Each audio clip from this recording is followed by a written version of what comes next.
আমরা মহান আল্লাহ রাব্বুল আলামিনের দরবারে শুকরিয়া আদায় করছি। দীর্ঘ 16-17 বছরের ফেসিবাদ বিরোধী গণতান্ত্রিক সংগ্রামে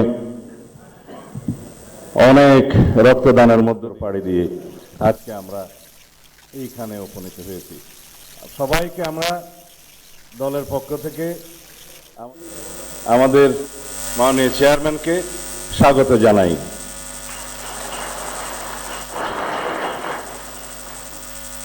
এই শপথ গ্রহণ অনুষ্ঠানে একটু পরে প্রধান নির্বাচন কমিশনার জাতীয় সংসদের সদস্য হিসেবে আপনাদের শপথ পাঠ পরিচালনা করবেন।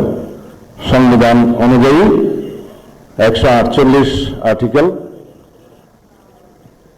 2A অনুসারে স্পিকার এবং ডেপুটি স্পিকার অথবা তাদের মনোনীত প্রতিনিধি কর্তৃক 3 দিনের মধ্যে যে শপথ করানোর বিধান রয়েছে সেটা পার হয়ে যাওয়ার পরে পরবর্তী 3 দিনের প্রথম দিনে সাংবিধানিকভাবে সিইসি প্রধান নির্বাচন কমিশনার এম্পাওয়ার্ড ক্ষমতাপ্রাপ্ত হয়ে তিনি আজকে শপথ পরিচালনা করবেন। বিধায় আমরা সদস্যদের শপথ পত্র বা ঘোষণাপত্র এই সাদাটাতে আমরা দস্তখত করব শপথ নেয়ার পরে।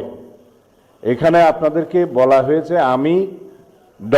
জায়গায় নিজের নাম লিখবেন এবং এখানে সংসদ সদস্যদের আসন জাতীয় নাম্বার এবং জেলার নাম্বার। সাপোজ আমার নাম্বার হচ্ছে 294 কক্সবাজার 1, সেটা লিখতে হবে। এখানে নিচে আছে নির্বাচনী এলাকার নম্বর স্বাক্ষর এই জায়গায়। এর বাইরে আরেকটি এই স্কাই, এটা সবুজ না স্কাই, নীল কালার যে ফর্মটা আছে এটা সংবিধান সংস্কার পরিষদ সদস্যদের শপথ ফর্ম। আমরা কেউ সংবিধান সংস্কার পরিষদের সদস্য হিসেবে নির্বাচিত হইনি এবং সংবিধানে এটা এখনো ধারণ করা হয়নি। গণভোটের রায় অনুযায়ী সংবিধান সংস্কার পরিষদ গঠিত হলে সেটা সংবিধানে আগে ধারণ করতে হবে এবং সংবিধান সংস্কার পরিষদের সদস্যকে কে শপথ নেওয়াবেন সেটা বিধান করতে হবে এবং কোন এরকম ফর্ম এটা সংবিধানে নেই। এই ফর্মটি 3য় তফসিলে আছে সাদাটা, এইরকম তখন একটা ফর্ম সংবিধানের 3য় তফসিলে আসবে।